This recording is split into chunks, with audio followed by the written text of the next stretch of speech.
Subscribe कीजिए हमारे channel को और बेल आइकन को दबाइए हमारी लेटेस्ट वीडियो सबसे पहले देखने के लिए।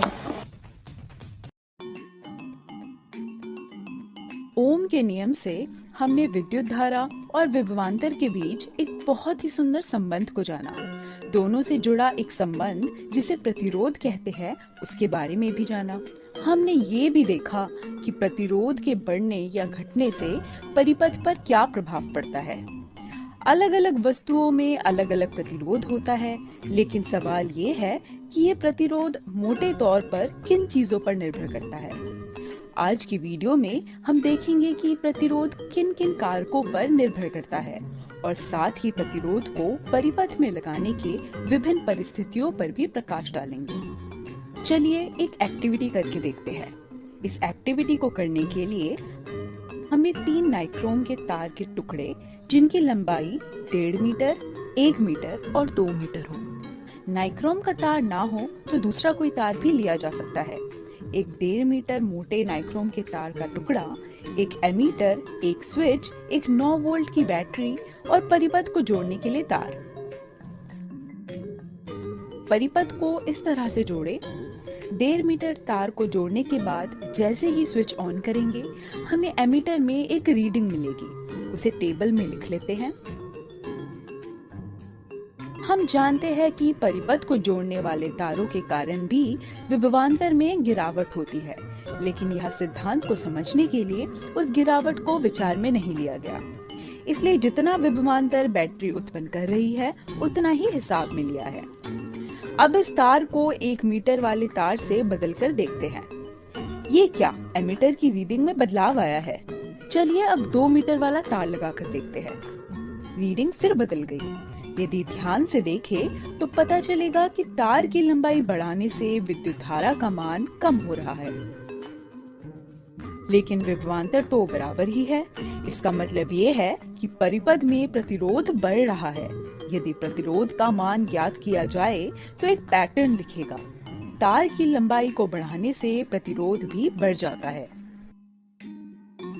लंबाई के कारण विद्युत धारा को ज्यादा रास्ता तय करना पड़ा, जिस कारण उसने ज्यादा प्रतिरोध को झेला।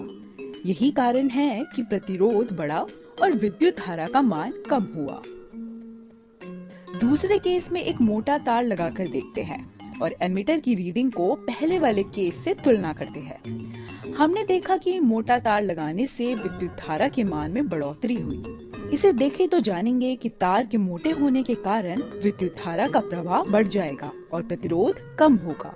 दूसरे शब्दों में, तार के मोटे होने से अनुप्रस्थ काट का क्षेत्रफल या क्रॉस सेक्शनल एरिया बढ़ेगा। तो इस एक्टिविटी से ये निष्कर्ष निकालना उचित होगा कि प्रतिरोध तार की लंबाई बढ़ने से बढ़ जाता है और अनुप्रस्थ काट के क्षेत्रफल को बढ़ाने से प्रतिरोध कम होता है। और एक चीज पर प्रतिरोध निर्भर करता है, चालक की सामग्री पर, जो हमने पिछली वीडियो में जाना था। इसे गणित के तरीके से लिखा जाए तो यदि L तार की लंबाई को दर्शाता है और A अनुप्रस्थ काट के क्षेत्रफल को, प्रतिरोध लंबाई के तो सीधे तौर पर आनुपातिक होगा और क्षेत्रफल के व्युत्क्रम अनुपाती। आनुपातिकता का चिन्ह हटाने के लिए एक स्थिरांक को लाना होगा। यहाँ ये स्थिरांक को रो से दर्शाते हैं। रो को प्रतिरोधकता एवं रेजिस्टिविटी के नाम से जाना जाता है। प्रतिरोधकता की SI यूनिट ओम मीटर होती है। प्रतिरोधकता चालक के द्रव्य पर निर्भर करती है। तो ये बात हुई प्रतिरोध एवं प्रतिरोधकता की। अब आगे बढ़ते हैं। यदि हम अपने घर में देखें तो अलग अलग उपकरण पावर सप्लाई से जुड़े होते हैं। आपने भी ध्यान दिया होगा कि जब एक उपकरण खराब होता है तब दूसरे उपकरण पर उसका असर नहीं दिखाई देता। यदि हमारे घर में एक बल्ब खराब होता है तो दूसरे बल्ब में रोशनी आती रहती है। या फिर फ्यूज या MCB जैसे उपकरण को देखा होगा जो कि विद्युत मीटर के पास लगा रहता है। इन उपकरण का काम ये होता है कि घर में किसी भी प्रकार के शॉर्ट सर्किट होने के समय ये पावर सप्लाई को वही रोक देते हैं और बाकी उपकरण को खराब होने से बचा लेते हैं। क्या कभी सोचा है कि इन उपकरणों को घर के विद्युत परिपथ में लगाने का एक खास नियम रहता है। वीडियो के इस भाग में हम परिपथ में विभिन्न प्रकार से प्रतिरोध को लगाने पर चर्चा करेंगे। आपने सीरीज और पैरेलल तो कई बार सुना होगा। इन उपकरण के परिपथ में लगाने के नियम के पीछे सारा खेल सीरीज और पैरेलल का ही है। ये सीरीज और पैरेलल क्या होते हैं, चलिए थोड़ा करीब से जानते हैं। ये परिपथ लेते हैं। यदि इस परिपथ में एक एमीटर लगाया जाए और स्विच को ऑन करें तो हमें परिपथ में विद्युत धारा का मान मिलेगा। यदि इस परिपथ में एक बल्ब श्रेणी क्रम में और जोड़ा जाए तब ये देखा जा सकता है कि जिस प्रकार एक बल्ब पहले उज्जवल हो रहा था, दूसरे के लगने के कारण वे दोनों कम उज्जवल हो रहे हैं। विद्युत धारा का मान गिरा है, लेकिन दोनों बल्ब में विद्युत धारा तो बराबरी से जा रही है। फिर बल्ब कम उज्जवल क्यों हो रहे हैं? यू बल्ब के कम उज्जवल होने के पीछे कारण है विद्युत की दूसरी राशि, विभवांतर में बदलाव। चलिए विभवांतर नापने के लिए एक मल्टीमीटर की सहायता लेते हैं। मल्टीमीटर एक उपकरण है जिसे विद्युत से जुड़ी कई राशियों का मान ज्ञात करने के लिए उपयोग किया जाता है। यहाँ ये मल्टीमीटर एक वोल्टमीटर की तरह कार्य करेगा।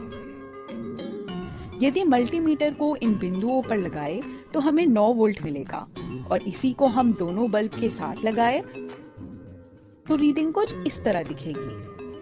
इस एक्टिविटी से ये निष्कर्ष निकाला जा सकता है कि श्रेणी क्रम परिपथ में विद्युत धारा का मान बराबर रहता है और विभवांतर का मान जितने प्रतिरोध परिपथ में होते हैं उनमें बढ़ जाता है।